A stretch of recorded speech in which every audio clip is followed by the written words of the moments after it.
Sometimes the greatest treasures lie hidden beneath what others see as worthless ruins. In the harsh winters of the Norse lands, when survival depends on every copper coin and families huddle around dying embers, one woman's desperate gamble would uncover secrets that had waited centuries to be found. Astrid stood before the crumbling remains of Thornhall, her weathered hands clutching a single silver coin, her last. The village elder spoke of curses and failed attempts, of 3 families who had tried and abandoned this place to the elements. Her son Magnus questioned her wisdom, but something deeper than logic pulled her toward those moss-covered stones and rotting timbers. What she discovered beneath those ruins would challenge everything she believed about her family's humble origins. The truth hidden in that ancient hall was worth more than gold. It was worth reclaiming a legacy that had been lost for generations. What could transform a desperate widow into the rightful heir of a fortune beyond imagination? Before we continue this remarkable journey, tell us where you're listening from tonight, and if this story moves you, please subscribe, because tomorrow I have something truly special waiting for you. The morning mist clung to the coastal village of Raven's Hollow like the breath of sleeping giants, and Astrid Eriksdottir pulled her woolen cloak tighter as she stepped from her modest cottage. At 53, her hands bore the calluses of countless hours at the loom, her back the slight curve of a woman who had learned to carry burdens alone. The scent of pine smoke drifted from chimneys throughout the settlement, mixing with the salt tang that never left the air here, where the fjord met the endless northern sea. 5 winters had passed since the raiders took her husband Olaf. 5 winters of stretching every copper coin, of mending clothes until they were more patch than original fabric, of watching other families gather around abundant hearths, while she and Magnus made do with thin porridge and yesterday's bread. The grief had dulled to a persistent ache, like an old wound that protests before storms. But the loneliness that remained sharp as a newly forged blade. She paused at her gate, looking down the sloping path toward the village center where smoke already rose from Bjorn's forge. Her son Magnus would be there by now, his strong arms working the bellows, his hammer ringing against hot iron in the rhythm that had become the soundtrack of their survival. At 25, he possessed his father's broad shoulders and steady hands. But where Olaf had carried himself with the easy confidence of a man born to the sea, Magnus moved with careful precision, as if each gesture must be measured against their dwindling resources. The path to the village wound past the ruins that had dominated the landscape for as long as anyone could remember. Thornhall, or what remained of it, sprawled across a low hill like the skeleton of some great beast. Moss had claimed the foundation stones, and generations of harsh winters had reduced the once proud timbers to weathered stumps. Local children dared each other to spend nights among the ruins, while their elders crossed themselves and muttered about curses that followed families foolish enough to disturb the ancient dead. Astrid had heard the stories since childhood, how the hall had belonged to a powerful jarl whose name was lost to time.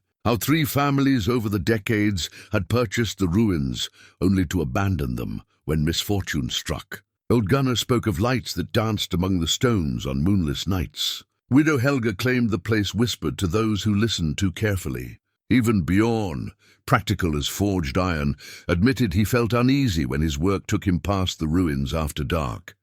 But this morning, as golden sunlight broke through the mist and touched the ancient stones, Astrid saw something different.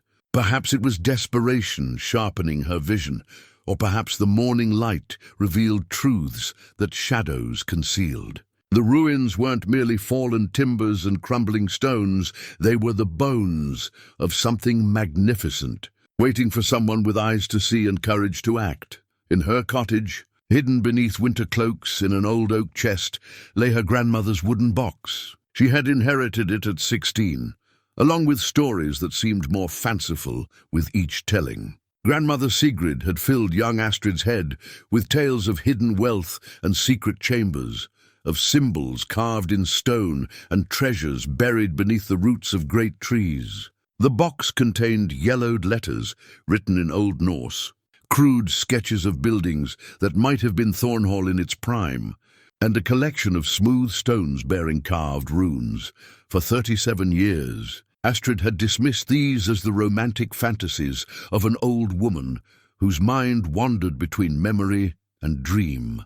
But standing here now, with her purse containing only a single silver coin and winter pressing close, those stories whispered with new urgency. What if grandmother's tales weren't folklore, but family history? What if the sketches weren't imagination, but inheritance maps? The sound of approaching footsteps broke her reverie. Magnus climbed the path with the measured gait of a man who had learned not to waste energy on unnecessary haste. His leather apron bore fresh scorch marks from the morning's work, and his dark hair, so like his father's, was damp with honest sweat.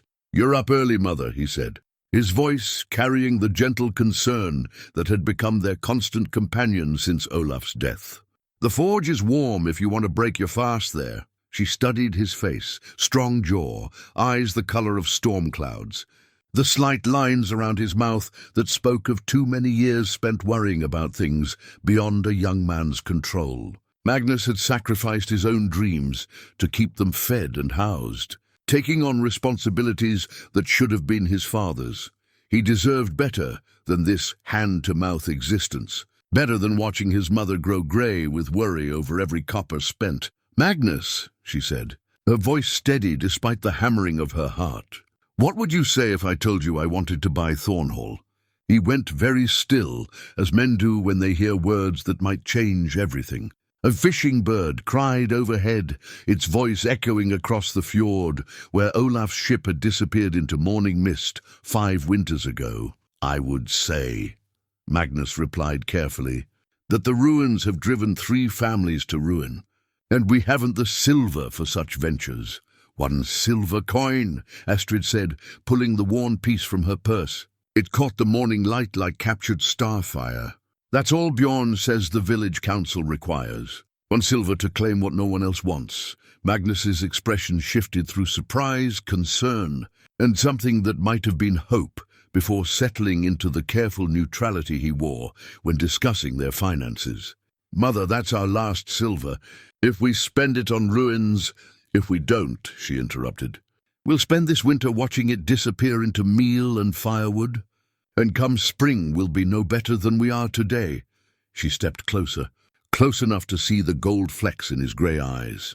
"Your grandmother used to tell me stories about that place. Stories I thought were just tales to entertain a child." "Grandmother Sigrid told many stories," Magnus said gently. "She claimed the seafoam horses carried messages from drowned sailors, and that ravens spoke the language of the gods. But what if some of her stories were true?"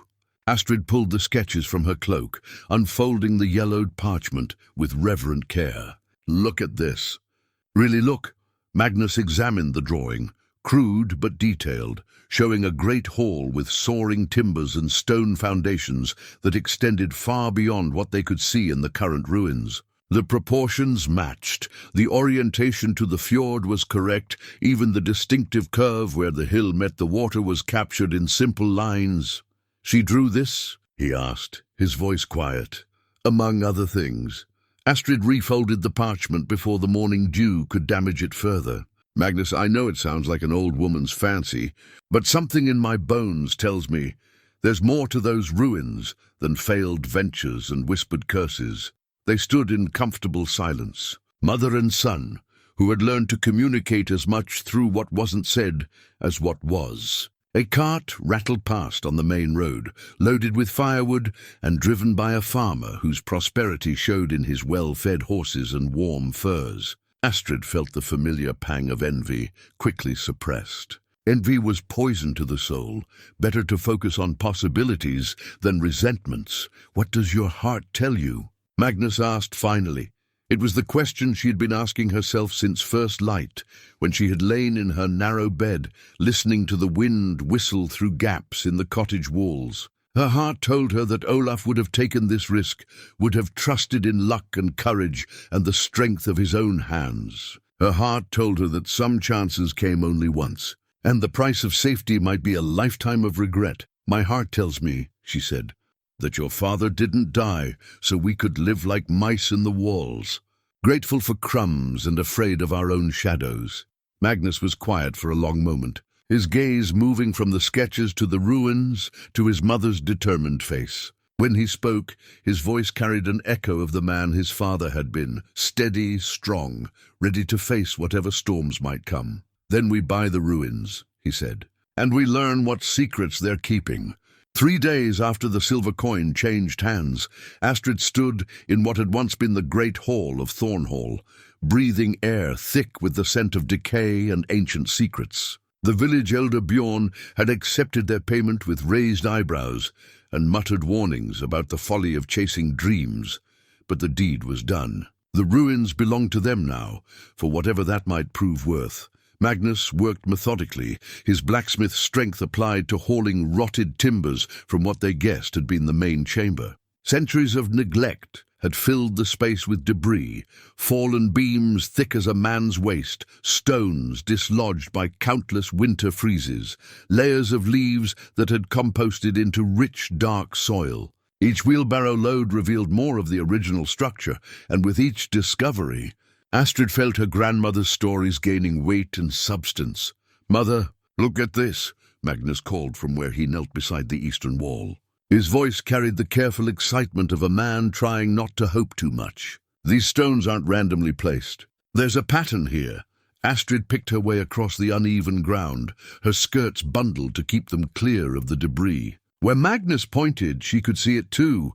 The foundation stones weren't merely functional, but decorative, carved with interlocking spirals and runic symbols that spoke of wealth and craftsmanship. This hadn't been a simple farmstead, but something grander, built by people who could afford to make beauty as well as shelter. "Your grandmother's drawings showed symbols," Magnus said, sitting back on his heels. "Do you remember what they looked like?" Together they examined the sketches by afternoon light. The symbols matched, not perfectly, for Sigrid's hand had been inexact, but close enough to confirm that her drawings had been based on real observation, not imagination. The implications sent a thrill through Astrid's chest. If this was accurate, what else might be true? The breakthrough came on their 4th day of clearing, when Magnus attacked the problem of a massive foundation stone that seemed to have shifted from its original position. The stone was too large for 2 people to move, but Magnus had noticed that one edge appeared to be resting on a smaller stone beneath it, creating an unstable foundation that might be leveraged. "Careful," Astrid warned as he worked his pry bar into the gap. "If that stone falls, the stone didn't fall." Instead, as Magnus applied pressure, it pivoted slightly, revealing not solid earth beneath, but a hollow space. When he worked the pry bar deeper, they heard the distinct sound of metal striking stone from within the cavity. They exchanged glances, the look that passes between people who have stumbled onto something that might change everything. Magnus worked with increased urgency but careful precision, using smaller tools to widen the gap without triggering a collapse. When the opening was large enough for Astrid's slender hand, she reached into the darkness with her heart hammering against her ribs. Her fingers found metal, cold, smooth, shaped by human hands. When she pulled it into the light, they both stared in silence at what she held. It was a key, but unlike any key they had seen in their village. The iron was dark with age, but free of rust, as if some property of its hiding place had preserved it. The head was elaborately carved with symbols that matched those on grandmother's sketches exactly, and the shaft was longer than any key needed for the simple locks they knew. "What does it open?" Magnus asked, his voice hushed with wonder. That was the question that transformed their project from salvage to quest. Astrid turned the key over in her hands, feeling its weight and the precision of its craftsmanship. The symbols weren't random decoration, but purposeful design. Someone had taken great care to create this key for something specific, something important enough to hide and preserve. "I don't know," she admitted, "but your grandmother's sketches show rooms we haven't found yet. Chambers that should exist if her drawings are accurate." The discovery shifted everything between them. Where Magnus had been tolerant of his mother's enthusiasm, he now caught her excitement like spark catching tinder. Where Astrid had been driven by hope and desperation, she now felt the solid ground of evidence beneath her feet. The key was proof that grandmother's stories contained truth, that their investment in these ruins might prove wise rather than foolish. But the key also brought new questions and new fears. If there were locked chambers in these ruins, what had been considered worth securing? If Sigrid's stories were true, why had she never returned to claim whatever lay hidden here? And if treasures waited beneath these stones, who else might learn of their discovery? That evening, as they shared a simple meal in their cottage, Astrid noticed how Magnus's attention kept drifting to the key where it lay on the wooden table between them. The iron seemed to absorb the firelight, its carved symbols creating shifting patterns of shadow and gleam. "We'll need to be careful," Magnus said finally. "Word travels quickly in Raven's Hollow, and there are those who would take interest in such things." He was thinking of Sven the merchant, who had built his prosperity through sharp dealing and careful attention to other people's business. Sven had connections beyond their village, relationships with men who could make life difficult for those who discovered things they weren't meant to keep. "We tell no one," Astrid agreed. "But Magnus, we can't leave this unexplored. If there are chambers we haven't found, if this key opens something your grandmother knew about." "I know." He picked up the key, testing its weight as he had tested countless pieces of iron in the forge. "The question is whether we're brave enough to use it and wise enough to handle what we might find." The key had changed them both, Astrid realized. 3 days ago, Magnus had been humoring his mother's impractical dream. Tonight, he spoke like a man who had caught sight of destiny and was deciding whether to reach for it. The transformation filled her with pride and terror in equal measure. They were no longer simply clearing ruins. They were pursuing family secrets that had waited decades to be discovered. Outside, the wind picked up, rattling the shutters and sending sparks dancing up the chimney. Somewhere in the darkness beyond their walls, Thornhall waited with its hidden chambers and ancient locks, holding secrets that might transform their humble existence into something magnificent, or destroy them for daring to reach beyond their station. Astrid wrapped her fingers around the key, feeling its cold weight settle into her palm like destiny taking shape. Tomorrow, they would search for whatever this key was meant to open. Tomorrow, they would learn whether grandmother's stories were treasure maps or fairy tales, whether courage led to riches or ruin. But tonight, for the first time in 5 winters, she fell asleep, not with worry, but with hope. Armed with the mysterious iron key, Astrid and Magnus approached their exploration of Thornhall with the systematic patience that survival had taught them.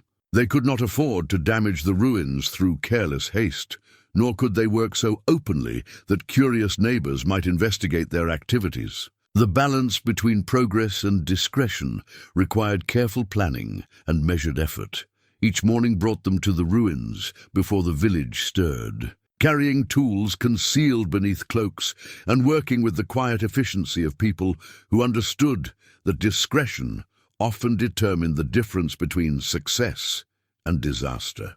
Magnus applied his blacksmith's knowledge of structural integrity to assess which walls could bear weight and which areas might conceal hidden spaces. Astrid contributed her grandmother's sketches and an intuitive understanding of how domestic spaces should flow, helping them identify areas where the current ruins didn't match what the original structure should have contained.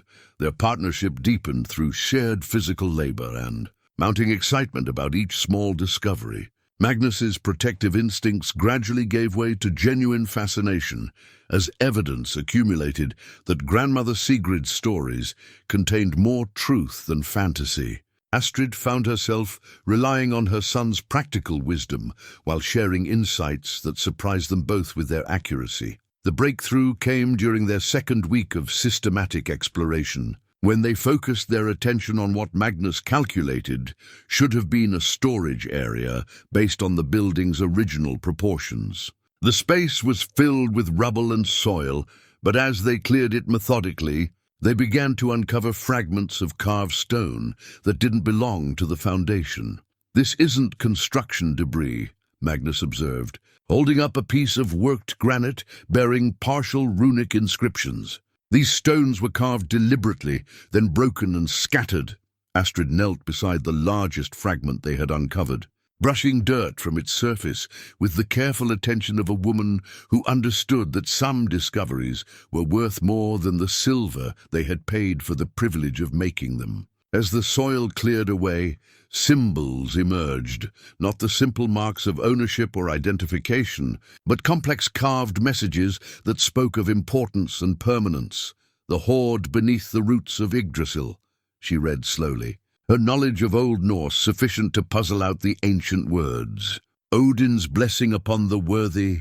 She looked up at Magnus, with eyes bright with discovery. "This isn't just a foundation stone. It's part of a memorial, or a marker of some kind." The runestone fragment transformed their understanding of what they were uncovering. This hadn't been simply a prosperous farmstead or even a minor jarl's hall.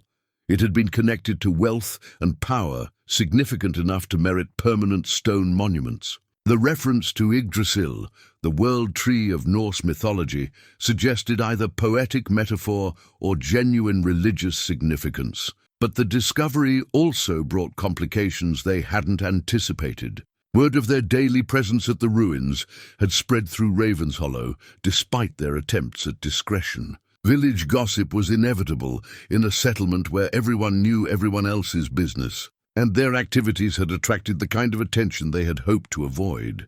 Bjorn, the village elder, visited them on a grey afternoon when rain made outdoor work impossible. He found them in their cottage, examining the runestone fragment by firelight, while protecting it from moisture with careful positioning near the hearth. "People are talking," Bjorn said, without preamble, settling his bulk onto the bench Magnus offered. "They're wondering what Astrid the Weaver finds so interesting about cursed ruins that she spends her days grubbing in the dirt like a thrall." Astrid met his direct gaze with steady composure. "People may wonder what they choose. I'm clearing my property and learning its history, and finding things worth examining by firelight," Bjorn observed, nodding toward the carved stone fragment. His expression wasn't hostile, but neither was it entirely friendly. "Astrid, I've known you since you were Magnus's age, and I remember your grandmother well. Sigrid had a gift for finding significance in things others overlooked." The comment carried layers of meaning that made Astrid choose her words carefully. Bjorn had been young when Sigrid lived in Ravenshollow, but old enough to remember her stories and her reputation for unusual insights. His visit might be friendly concern or official investigation, probably both. "My grandmother left me some drawings," Astrid said truthfully. "They've helped me understand how the hall was originally constructed, and has this understanding proven profitable?" Bjorn asked, his gaze moving meaningfully between the stone fragment and the improved quality of their clothing and food stores. It was Magnus who answered, his voice carrying the respectful firmness of a man who wouldn't be intimidated but understood the value of diplomacy. "We found evidence that the hall's original builders were more prosperous than current conditions suggest. Whether that translates to anything useful remains to be seen." Bjorn nodded slowly, apparently satisfied that they weren't claiming discoveries beyond reasonable possibility. But his next words carried warning beneath their surface courtesy. "There are others who take interest in such things. Sven the merchant has asked questions about your activities, and Sven's curiosity often proves expensive for those who attract it." The mention of Sven sent a chill through the cottage that had nothing to do with the dampness seeping through the walls. Sven commanded respect through wealth and fear in equal measure, and his interest in their project represented the kind of complication that could transform opportunity into disaster. After Bjorn left, Astrid and Magnus sat in thoughtful silence beside their fire, each considering the implications of unwanted attention from powerful men. The runestone fragment seemed to glow in the firelight, its carved symbols promising secrets worth pursuing and suggesting dangers worth fearing. "We could stop," Magnus said eventually. "Sell the ruins to Sven for whatever he offers. take a small profit, and return to our simple life. We could, Astrid agreed, though her tone suggested anything but agreement. But Magnus, your grandmother didn't preserve these drawings and hide that key so her descendants could surrender at the first sign of difficulty. He was quiet for a long moment, studying the fire as if its flames might reveal the wisdom they needed. When he spoke, his voice carried the determination that had helped him master the blacksmith's trade despite his youth. Then we continue, but carefully, and we prepare for the possibility that our discoveries might attract more attention than we can handle alone. Astrid nodded, understanding that they had crossed a line from which retreat would be difficult. The runestone fragment represented proof that significant wealth had once been connected to this place, and such proof inevitably attracted those who believed themselves entitled to claim whatever treasures patient searching might reveal. But surrender wasn't in her nature, and the key in her possession promised answers to questions that had shaped her family's stories for generations. Whatever risks lay ahead, they paled beside the possibility of learning truths that could transform their understanding of who they were and what they might become. The search for whatever their mysterious key might unlock intensified as autumn deepened, and the approach of winter added urgency to their efforts. Each day brought shorter periods of useful light and weather that could halt their work without warning. Magnus had rigged canvas coverings over their most promising excavation sites, but the constant threat of snow or freezing rain made every hour of progress precious. Their systematic exploration had revealed no obvious locks or hidden doorways, leading Magnus to wonder aloud whether they were pursuing shadows and misinterpreting coincidence as destiny.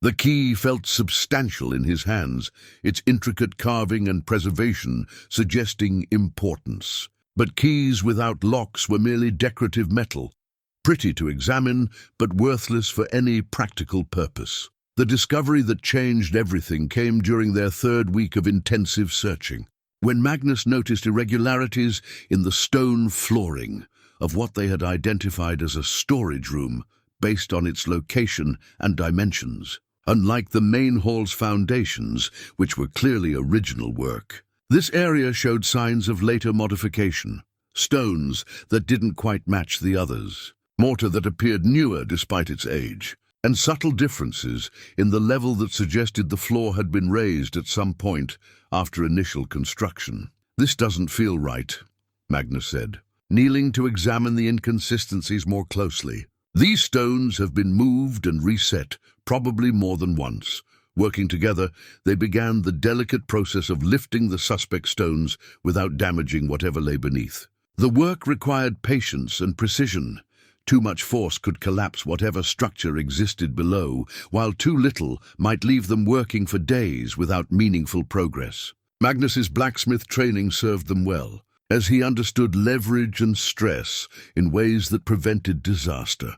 When they finally lifted the largest of the reset stones, the space beneath revealed not earth but empty air. Their torch illuminated a cavity large enough to hold significant objects, and within that space, wrapped in oiled leather that had protected it from moisture and decay, lay another treasure that confirmed Grandmother Sigrid's stories held more truth than anyone had imagined. The silver arm ring that Astrid lifted from its hiding place was a work of art that spoke of wealth and status far beyond anything their village had ever produced. The metal was pure silver, worked with such skill that each interlocking pattern seemed to flow into the next without beginning or end. Most significantly, the piece bore engravings that included symbols they recognized, but also others that made Astrid's breath catch in her throat. "Magnus," she whispered, turning the arm ring to catch their torchlight, "this bears the mark of Jarl Eric the Bold." Even Magnus, who claimed little interest in old stories, knew that name. Eric the Bold featured in sagas sung by traveling skalds, a legendary figure whose wealth and power had made him famous throughout the northern lands. If this arm ring had belonged to Eric or been gifted by him, its presence in their ruins suggested connections to nobility and riches that transformed everything they thought they understood about Thornhall's history, but the discovery also brought immediate practical concerns that demanded careful consideration. An artifact bearing Eric the Bold's mark represented wealth beyond their ability to spend or protect through normal means. Such a piece would attract attention from collectors, nobles, and others with power to simply take what they wanted rather than negotiate for it. Word of their find, despite their attempts at secrecy, began to spread through Ravenshollow with the inevitability of winter following autumn. Village life allowed few real secrets, and their daily activities at the ruins had been noticed by too many people for complete discretion. Astrid began to notice changes in how neighbors greeted her, some with increased respect, others with envy, barely concealed behind polite smiles. The complications multiplied when Sven the merchant arrived at their cottage 3 days after the arm ring's discovery, accompanied by 2 men whose presence suggested his interest had moved beyond casual curiosity. Sven commanded respect in Ravenshollow through wealth accumulated over decades of successful trading, and his attention represented the kind of pressure that could crush families less careful than his own. "Astrid," Sven said, settling himself uninvited at their table while his companions remained standing by the door. "I've heard interesting stories about your work at the ruins." His tone was polite, but Magnus noticed how the merchant's eyes moved constantly around the cottage's interior, searching for evidence of valuable discoveries. The arm ring lay hidden beneath their cottage floorboards, but Sven's reputation suggested he was skilled at reading people as well as evaluating goods. "People always tell stories," Astrid replied carefully. "Most prove less interesting than the telling suggests." "Perhaps," Sven agreed, though his expression suggested skepticism. "But some stories speak of artifacts worth more than cottage weavers typically possess. Artifacts that might require protection and proper evaluation by those with appropriate connections." The veiled threat was clear enough. Sven was offering to take responsibility for whatever they had found, presumably in exchange for a fraction of its true value. His reputation suggested that refusing such offers could prove costly in ways that had nothing to do with money. "We've found stones and broken pottery," Magnus said, his voice steady despite the tension coiling in his shoulders. "Nothing that would interest a merchant of your standing." Sven's smile didn't reach his eyes as he stood to leave. "Of course. But should your excavations prove more profitable than expected, remember that isolated families can face difficulties that wealthy merchants help resolve. I trust we understand each other." After Sven and his companions departed, Magnus and Astrid sat in silence that stretched until the fire had burned low enough to require new wood. Both understood that their situation had fundamentally changed. They were no longer simply exploring family history. They were now possessors of wealth that others might kill to obtain. "We could give him the arm ring," Magnus suggested quietly. "Accept whatever payment he offers and return to our simple life." "We could," Astrid said, though her tone suggested she found the possibility distasteful. "But Magnus, that ring represents more than silver. It's proof that your grandmother's stories weren't fantasies, that our family has connections to greatness we never imagined. And what good does greatness do us if pursuing it gets us killed?" It was a fair question, one that Astrid had been asking herself since Sven's departure. But surrender felt like betraying not just their own potential, but the memory of grandmother Sigrid, who had preserved these clues for decades, while waiting for descendants brave enough to follow where they led. "We continue," she decided, "but carefully, and we prepare for whatever comes next." Pressure mounted from multiple directions as winter's bite grew sharper and their discoveries at Thornhall became increasingly difficult to conceal. The silver arm ring had been only the beginning. Beneath the reset stones, they found additional artifacts that spoke of wealth and nobility in ways that made secrecy both essential and impossible. Each new find elevated the stakes while making their situation more precarious. The carved wooden raven they discovered, wrapped alongside the arm ring, initially seemed less significant than the precious metal, but Magnus's careful examination revealed it to be hollow. The bird had been crafted with such skill that its construction disguised the cavity within, and only the subtle difference in weight distribution suggested it contained something beyond wood and craftsmanship. Working with the patience that blacksmith training had taught him, Magnus found the hidden mechanism that opened the raven's hollow interior. The map fragment they discovered within transformed their understanding of what they were uncovering and what still remained to be found. The parchment, despite its age, had been protected from moisture and decay by the raven's construction and the oiled leather wrapping. When they unfolded it carefully by candlelight in their cottage, the map revealed the original layout of Thornhall with a precision that confirmed Grandmother Sigrid's sketches had been based on accurate knowledge rather than imagination. But, most importantly, the map marked specific locations with symbols that matched their iron key and the runestone inscriptions. According to the fragment, they should be searching beneath what the map indicated had been the hearth of the Great Hall, an area that would require major excavation work and draw unavoidable attention from anyone passing the ruins. "This changes everything," Astrid said, studying the map by flickering candlelight. "If this is accurate, the key opens something buried beneath the foundation of the main hearth." Magnus traced the map's markings with his finger, calculating the implications of excavating where the map suggested they should search. The work would take weeks, even with proper tools, and we couldn't conceal activity on that scale from the entire village. The truth of his observation settled between them like a stone dropped into still water. They had reached the point where continuing their quest would require commitment beyond what careful discretion could protect. If the map was accurate, claiming their inheritance would mean publicly declaring their intentions and accepting whatever consequences followed. Their deliberations were interrupted by complications that made the decision more urgent than comfortable. Sven's interest had intensified rather than faded, and his inquiries had grown more direct and less polite. Twice in the past week, villagers had mentioned seeing his men near the ruins after dark, though no one could say what they were doing there or whether they had found anything worth their attention. More concerning was the arrival of strangers in Raven's Hollow, men who claimed to be traders, but whose interest seemed focused on asking questions about recent discoveries rather than conducting business.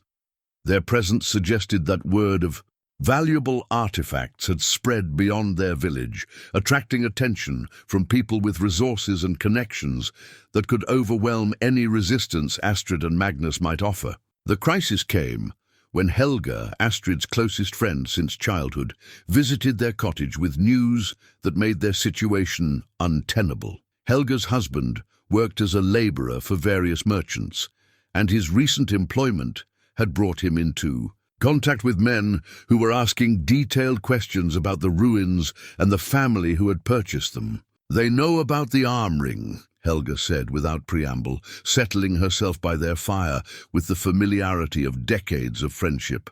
"Someone has been talking, and now there are people in the village who aren't from here, people who know more about what you found than they should." Astrid felt her stomach clench with the certainty that their careful discretion had failed them. In a settlement the size of Raven's Hollow, keeping secrets required cooperation from everyone who learned them, and human nature made such cooperation temporary at best. "How much do they know?" Magnus asked, his voice carefully controlled.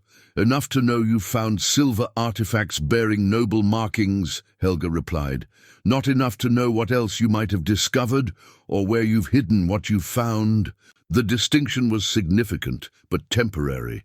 If these strangers were as resourceful as their presence suggested, they would learn whatever else they wanted to know through methods that honest families were ill-equipped to resist. "There's more," Helga continued, her expression grave. "Bjorn received a visit from men claiming to represent regional authorities, men with documents and legal authority to investigate reports of artifact smuggling. The news struck like a physical blow. Accusations of smuggling could result in confiscation of anything they had found, along with penalties that would destroy what remained of their modest prosperity. Worse, such charges would be difficult to disprove, especially when the artifacts they possessed clearly originated from periods and places that made their legal ownership questionable. "We have to decide," Magnus said, after Helga departed, with promises to carry messages if needed and warnings to trust no one they didn't know personally.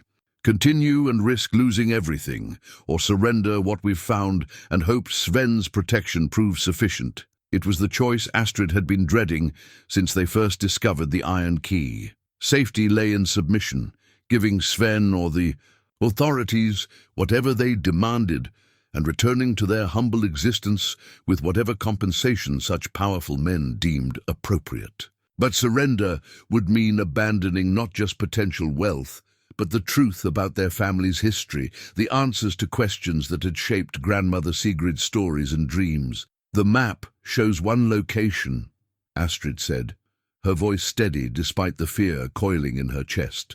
"One place where this key might unlock whatever my grandmother knew was hidden here.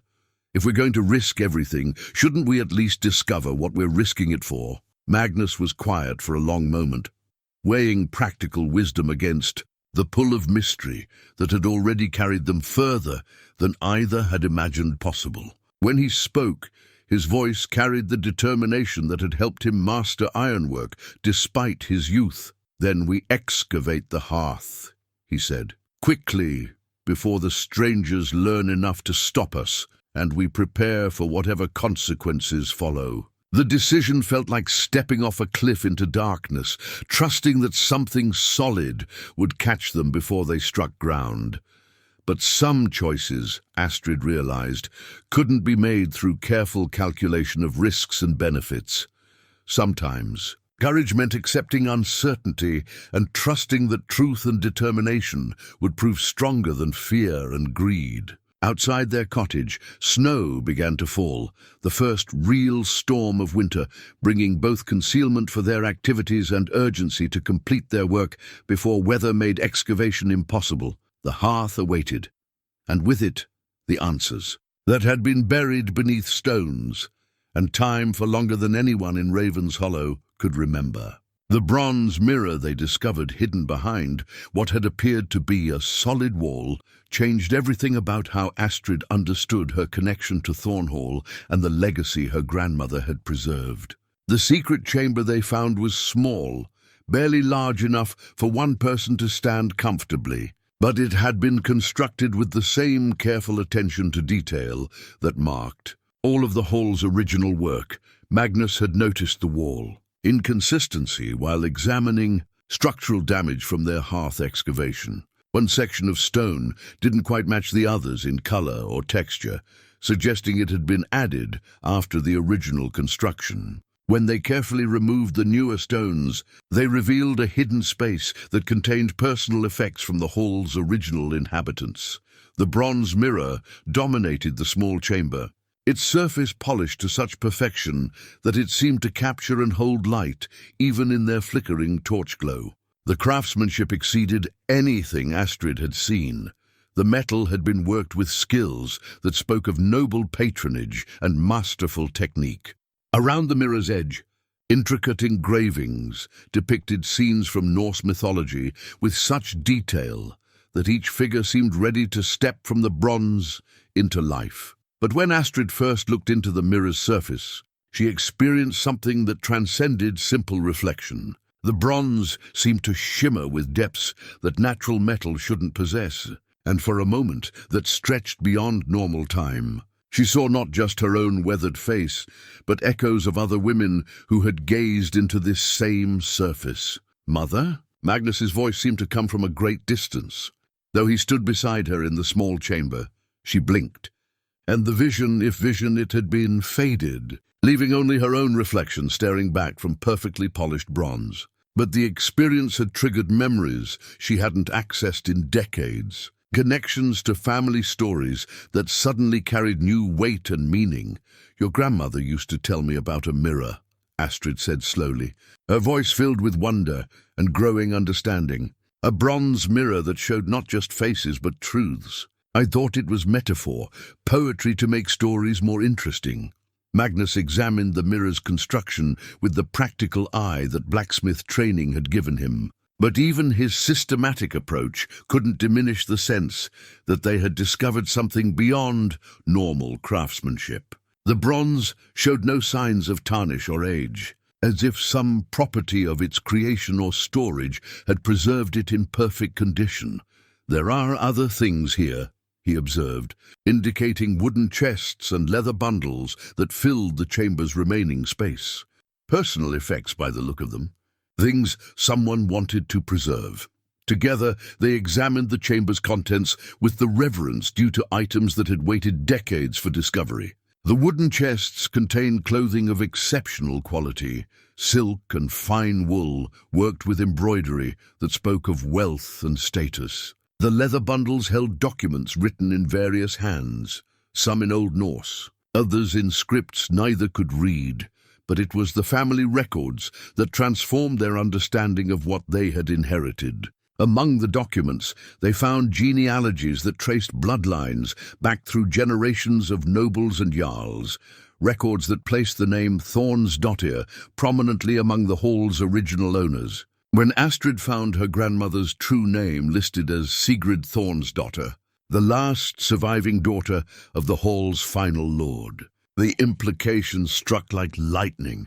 "She wasn't just telling stories," Astrid whispered, her hands trembling as she read the carefully preserved records.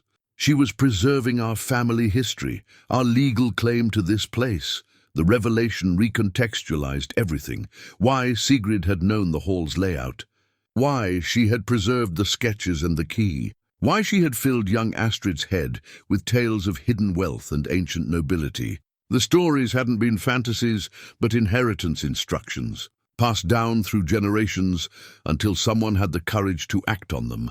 Magnus struggled with the implications of noble heritage versus his practical identity as a blacksmith's apprentice. The document suggested he was descended from jarls and nobles, but such heritage meant little in their current world of political realities and economic necessities.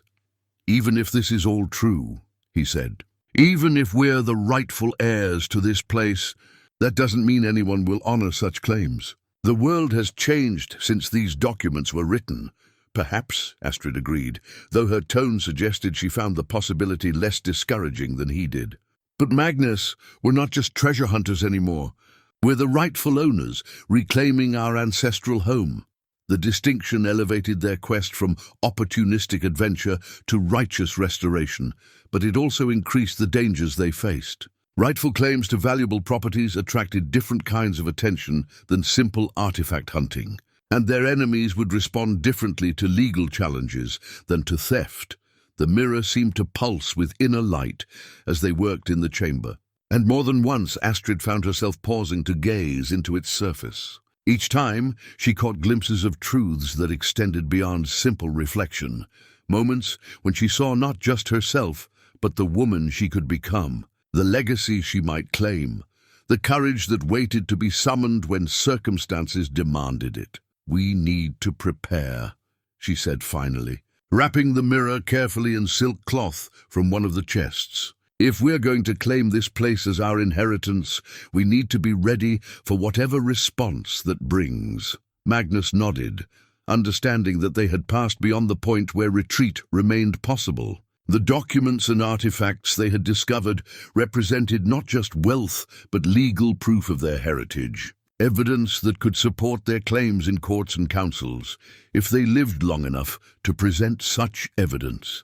Outside the hidden chamber, winter deepened its grip on Ravenshollow, and somewhere in the village, enemies planned responses to discoveries they didn't yet fully understand.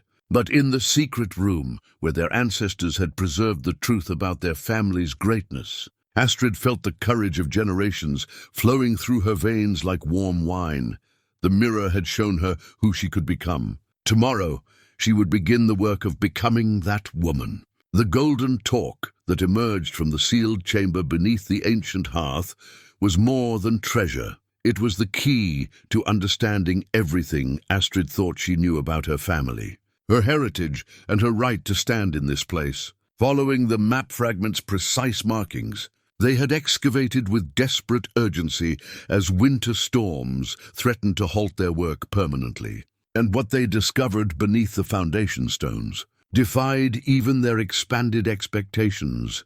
The chamber had been sealed with such skill that centuries of frost and flood had never penetrated its carefully constructed barriers. When Magnus finally broke through the last layer of protective stone and clay, their torchlight revealed a space that contained not just individual artifacts, but the preserved wealth of an entire noble household. Golden arm rings lay stacked like firewood. Silver coins filled leather purses in quantities that represented more wealth than their village saw in decades. Weapons of ceremonial quality, swords with hilts wrapped in precious wire, axes with blades that gleamed like mirrors, rested in specially constructed niches. But dominating the chamber's central alcove was the golden talk that would transform everything they believed about their family's past. The neck ring was crafted from gold so pure it seemed to glow within a fire, worked by hands that understood both metallurgy and artistry in ways that elevated craftsmanship to the level of magic. The golden bands twisted around each other in patterns that drew the eye deeper into their complexity, while the terminals bore carved animal heads of such detail that they seemed ready to spring to life. But it was the inscription that changed everything. Carved in runic script around the talker's inner surface. The words were clear enough for Magnus to read, despite their archaic phrasing. For Sigrid Thornsdottir, last daughter of Jarl Thorn the Bold, keeper of the bloodline. Protector of the legacy. Astrid's hands shook as she lifted the talk from its resting place, feeling its substantial weight settle into her palms like destiny taking physical form. The inscription confirmed what the family documents had suggested. Her grandmother hadn't been simply connected to this place's history, but had been its rightful heir, forced to flee during some ancient conflict and preserving the truth for future generations. She was nobility, Astrid whispered, her voice filled with wonder and growing understanding. Not just connected to the hall's owners, but the last surviving daughter of the family. The revelation recontextualized decades of memories in ways that made Astrid's chest tight with emotion. Grandmother Sigrid's stories hadn't been folklore passed down through generations, but personal memories preserved by a woman who had lost everything except the hope that someday her descendants would have the courage to reclaim what belonged to them. Magnus examined the other documents they found with the talk, legal records, property deeds, genealogies that traced their bloodline back through centuries of Norse nobility. The evidence was overwhelming and undeniable. They weren't treasure hunters or fortunate discoverers, but the rightful heirs to wealth and status that had been hidden for decades. Why didn't she ever return? Magnus asked, though his tone suggested he was beginning to understand the answer. If she was the rightful heir, why live in poverty when all this waited for her? The answer lay in the final documents they discovered, records that spoke of clan warfare, political upheaval, and the dangerous realities that had made reclaiming her inheritance impossible during Sigrid's lifetime. She had been forced to choose between asserting her rights and protecting her life, and she had chosen survival, while preserving the truth for descendants who might face better circumstances. The discovery filled Astrid with emotions too complex for simple names. Anger at being deceived about their family's true status, warred with admiration for grandmother Sigrid's courage in preserving these secrets. Grief for the life her grandmother had been forced to abandon competed with excitement about the legacy they could now claim. She knew, Astrid said, her voice thick with understanding.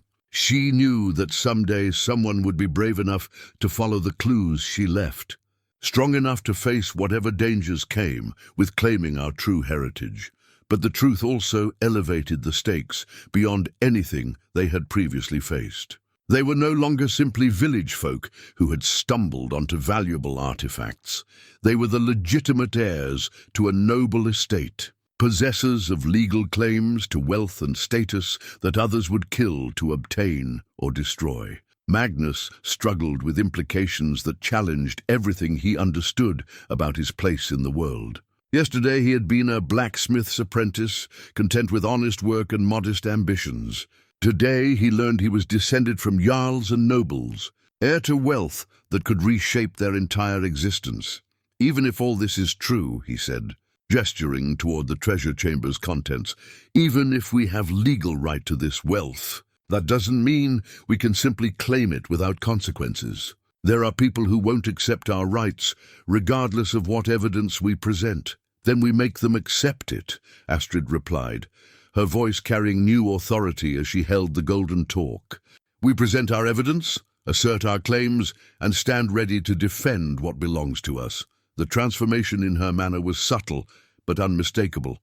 Where she had spoken tentatively about possibilities and hopes, she now spoke with the confidence of a woman who understood her rightful place in the world. The talk seemed to channel the courage of generations, connecting her to ancestors who had ruled and fought and died for principles that transcended personal comfort. But claiming their inheritance would require more than courage. It would demand careful planning, strategic alliances, and the willingness to face enemies who possessed resources far greater than anything a village blacksmith and weaver could normally command. The treasure in the chamber could fund their efforts, but wealth alone wouldn't be sufficient against opponents who commanded political connections and legal authority. We'll need allies, Magnus observed, his practical mind already working through the challenges ahead. People who can support our claims and protect us from those who would prefer we disappear quietly. We'll find them, Astrid said, though she wasn't entirely certain how. The truth has power, Magnus. When people learn who we really are, some will choose to stand with rightful nobility against corrupt merchants and false officials. The golden torque caught their torchlight as she spoke, its surface reflecting not just flame but something deeper, the accumulated courage of women who had worn it before her, the strength of bloodlines that had survived centuries of conflict and change. For the first time since Olaf's death, Astrid felt truly powerful, connected to something greater than daily survival and modest hopes.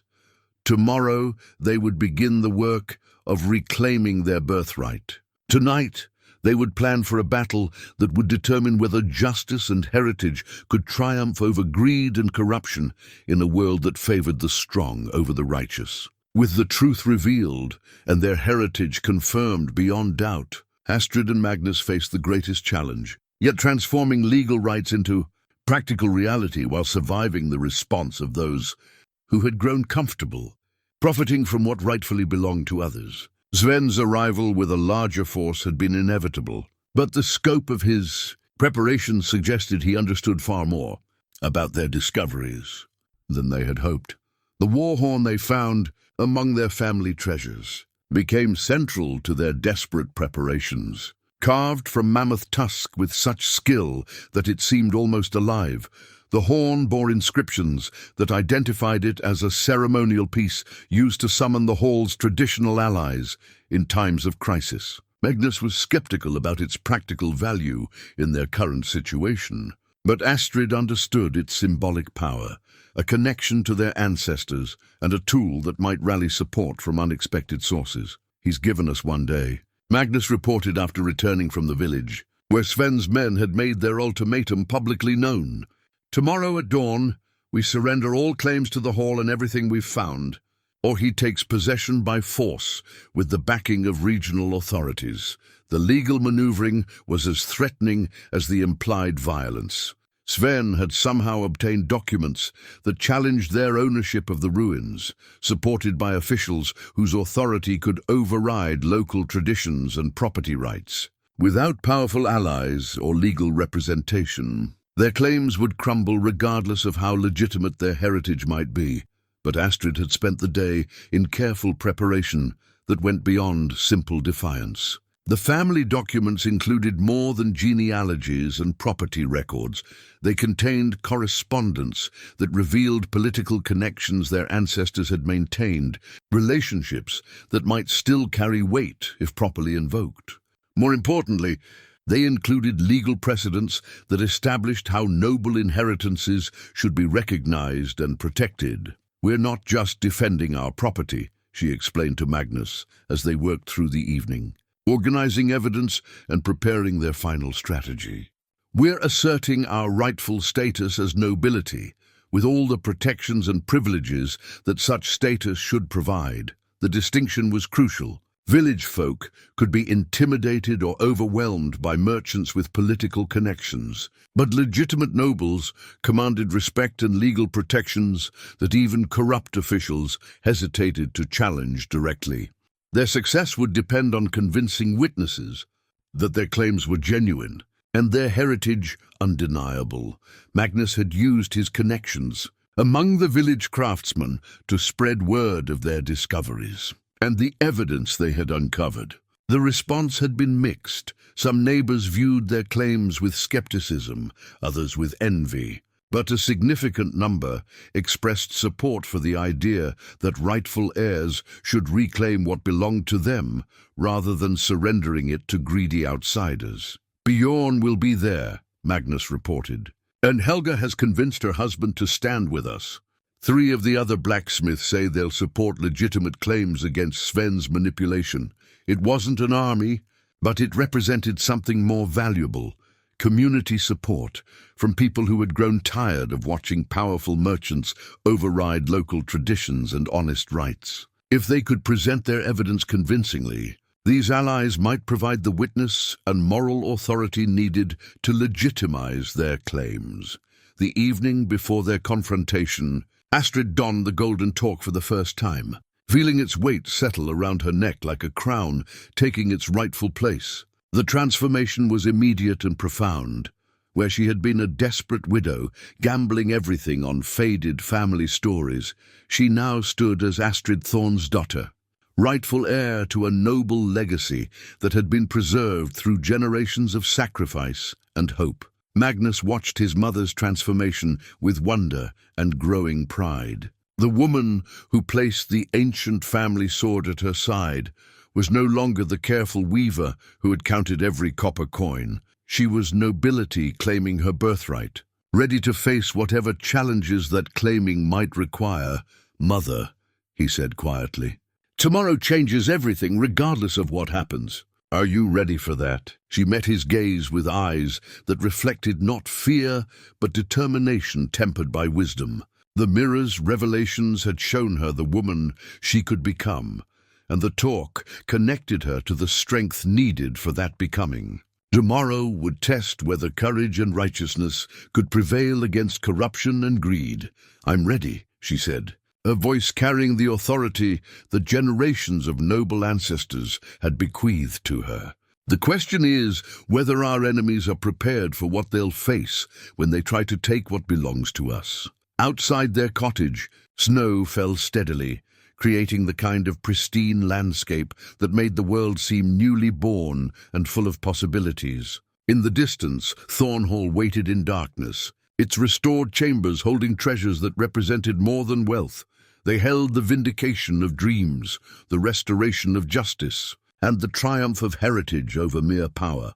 The ceremonial shield they had discovered with the family treasures rested against their wall, its surface bearing the carved symbols that proclaimed their noble heritage to anyone with knowledge to read such signs. Tomorrow, that shield would serve both practical and symbolic purposes as they made their stand against those who believed strength and corruption could overcome rightful claims and moral authority.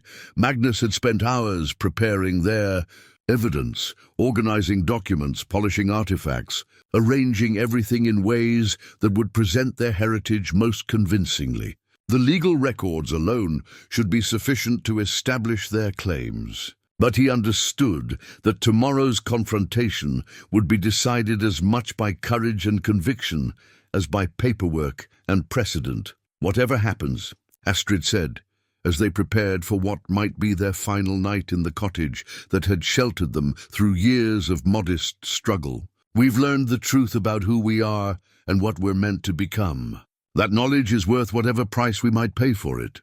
The war horn lay ready beside the door, its carved surface gleaming in their firelight like a promise waiting to be fulfilled. If the inscriptions were accurate, if their ancestors' alliances retained any meaning, tomorrow would test whether the past could reach forward to protect the present. Astrid touched the golden torque at her throat, feeling its warmth spread through her chest like courage taking physical form. She was no longer Astrid the widow, desperate and afraid. She was Astrid Thornsdottir, heir to a legacy that had survived centuries of conflict and change. Tomorrow, she would prove herself worthy of that inheritance or die in the attempt. The family sword rested within easy reach, its blade sharp and its balance perfect despite the centuries since its forging. She didn't expect to fight with it. Victory would come through law and justice rather than violence, but its presence reminded her that some principles were worth defending with every resource at their disposal. As the fire burned low and the cottage settled into the quiet of deep night, Magnus and Astrid made their final preparations for a confrontation that would determine not just their individual fates, but the larger question of whether righteousness could triumph over corruption in a world that too often favored the strong. Over the just dawn would bring their enemies, backed by false documents and corrupt authority. But it would also bring the moment when 3 generations of preserved truth would finally claim its rightful place in the world, when family heritage would stand against merchant greed, when the courage of the dispossessed would challenge the arrogance of the powerful. The golden torque seemed to pulse with inner light as Astrid fell asleep, connecting her dreams to the accumulated wisdom and strength of noble women who had worn it before her. Tomorrow, their legacy would either be restored or die with her, but it would not surrender without a fight worthy of the bloodline that had preserved it through decades of exile and hope. Dawn broke grey and cold over Raven's Hollow as Sven arrived with armed men and documents that represented the culmination of weeks of careful manipulation. The ancient family shield that Astrid carried was more than ceremonial. Protection. It had become the symbol of her transformation, from desperate widow to rightful heir, defending her ancestral home against those who would steal what generations had preserved. The confrontation began at the ruins themselves, where Sven had positioned his forces to demonstrate both legal authority and physical power. His men wore the kind of armor that spoke of professional training, while the documents he carried bore official seals that could override local customs and traditional rites. But when Astrid appeared wearing the golden torque and carrying the shield that proclaimed her noble heritage, the dynamic shifted in ways that surprised everyone present. "Astrid," Sven said, his tone carrying the false courtesy that powerful men used when addressing those they intended to crush. "I trust you've considered my offer and recognized the wisdom of accepting fair compensation rather than pursuing impossible dreams." "I am Astrid Thornsdottir," she replied, her voice carrying an authority that made even Sven's armed men shift uncomfortably. "Rightful heir to this hall and all it contains. Descended from the noble family that built this place when your grandfather was still grubbing in other people's fields." The golden torque caught the weak morning sunlight, its surface reflecting not just light, but the accumulated power of generations who had worn it with legitimate pride. The shield in her hands bore carved symbols that any educated person would recognize as marks of authentic nobility, evidence that couldn't be forged or purchased through corruption. Sven's response revealed how thoroughly he had prepared for this moment. From his leather satchel, he produced documents bearing regional seals and official signatures, papers that claimed authority over property disputes and artifact discoveries in ways that could override local ownership claims. "Your fantasies about noble heritage are touching," he said, unfolding the papers with theatrical precision. "But legal reality cares nothing for family stories and ancient trinkets. These documents establish my right to purchase this property and everything found within it, backed by authorities whose power extends far beyond village traditions. The crowd that had gathered included most of Ravenshollow's adult population, drawn by the drama of conflict between established power and emerging claims. Their reaction would determine more than the immediate outcome. It would establish whether their community would support righteousness against corruption or submit to whoever commanded the most political influence. Magnus stepped forward to stand beside his mother, no longer the uncertain young man who had questioned her wisdom, but a nobleman claiming his birthright with the confidence that proper heritage provided. The ceremonial sword at his side wasn't just decoration, but a statement of their willingness to defend their rights through whatever means necessity demanded. "Your documents," Magnus said, his voice steady despite the tension coiling through his shoulders, "claim authority over property that was never legally transferred from its original owners. Our family never surrendered rights to this hall. We were forced to abandon it temporarily while preserving evidence of our legitimate ownership." The distinction was crucial, and several villagers nodded their understanding. Property abandoned under duress retained different legal status than property voluntarily sold or surrendered, especially when the original owners could demonstrate unbroken family claims. Astrid revealed their most compelling evidence: the family genealogies, property deeds, and legal records that established her grandmother's identity as the last surviving daughter of the hall's original lords. When she unrolled the documents for public examination, their age and authenticity were unmistakable, supported by seals and signatures that predated any of Sven's political connections. "Sigrid Thornsdottir was my grandmother," Astrid declared, her voice carrying across the gathered crowd. "Forced to flee this place by clan warfare, but preserving the legal proofs that would allow her descendants to reclaim what belonged to them." The shield felt both foreign and familiar in her hands as villagers examined the evidence and weighed her claims against Sven's authority. She could see belief growing in familiar faces, people who had known her family for generations, who understood that her grandmother's stories had always carried more weight than simple folklore.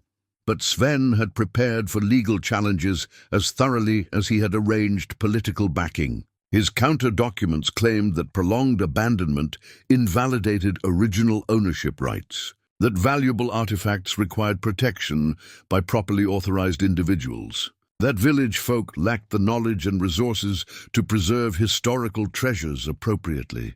"Even if your family once owned this place," he said, his tone growing harder as he realized the crowd's sympathy was shifting, that ownership was forfeit when the property was abandoned. Legal precedent is clear.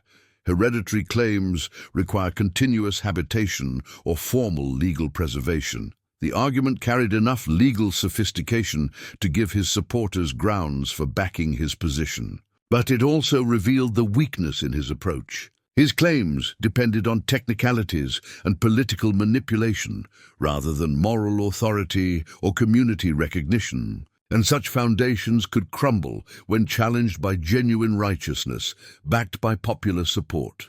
The moment of truth arrived when Sven's men moved to enforce his claims through physical intimidation, and Astrid drew the ceremonial sword that had waited centuries for a worthy hand to wield it again. But the real battle wasn't fought with weapons.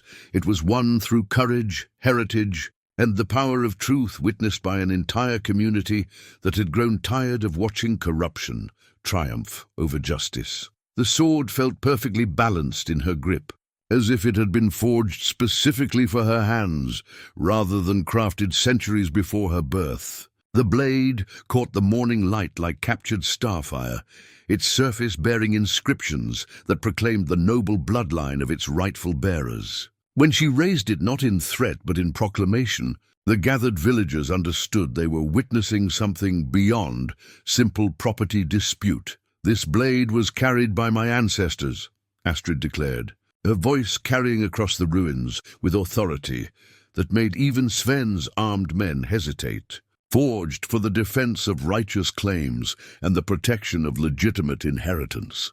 I draw it not to threaten, but to demonstrate that some rights transcend political manipulation and corrupt documents. Sven's response revealed both his desperation and his miscalculation of how the confrontation would develop. Instead of allowing the legal and moral arguments to proceed, he ordered his men to forcibly remove the trespassers from property he claimed legal right to control. It was then that Astrid sounded the war horn.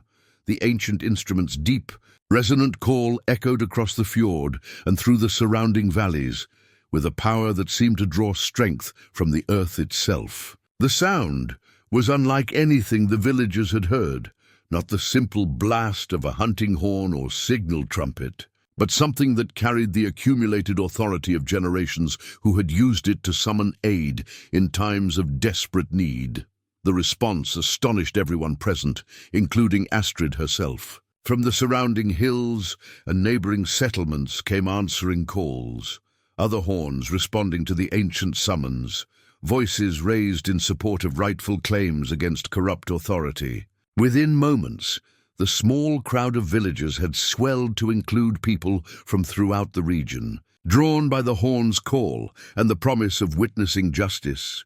Challenged among the newcomers were several who bore the weathered appearance of men who had fought in legitimate wars and understood the difference between righteous cause and mere greed. When they saw the ceremonial sword in Astrid's hands and the golden torque at her throat, their expressions shifted from curiosity to recognition and respect. "That's the Thornhall blade," one grizzled warrior said, loud enough for all to hear. "I served under Jarl Eric in my youth, and I remember when that sword was presented to honor the alliance between our houses. If this woman carries it, she carries it by right." The validation from an independent witness who recognized their family artifacts transformed the confrontation's entire character.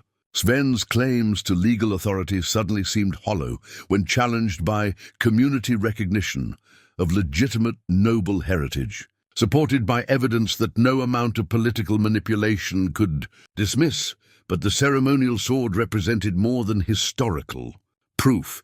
It embodied the principle that some things were worth defending regardless of the odds against success. When Astrid held it aloft, she wasn't threatening violence, but declaring her willingness to stand behind her claims with everything she possessed.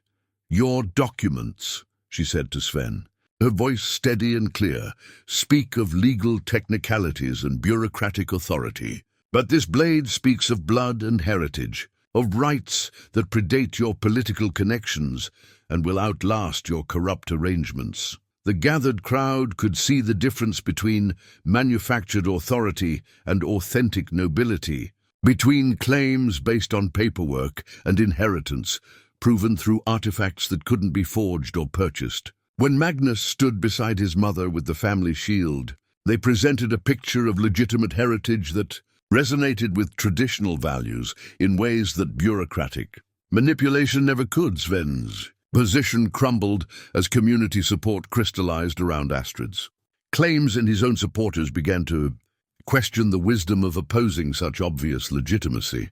The regional authorities he had counted on for backing proved reluctant to override clear evidence of noble heritage. When faced with popular support for righteous claims, the confrontation ended not with bloodshed, but with justice. As Sven's false documents withered under scrutiny and the community's support validated Astrid's rightful ownership, the ceremonial sword had returned to its proper bearer, and with it, the restoration of an ancient family's honor and position. When Astrid sheathed the blade, she did so not as a desperate widow who had gambled everything on faded dreams, but as a confirmed noblewoman whose courage had reclaimed what generations of ancestors had preserved for her. The sword belonged to her bloodline, and through it, she had proven herself worthy of the legacy that carried both privilege and responsibility in equal measure. The war horn's echoes faded across the fjord, But its message had been received and answered by those who understood that some calls transcended individual interest and demanded response from anyone who valued justice over convenience, heritage over corruption, and righteous courage over comfortable submission to power.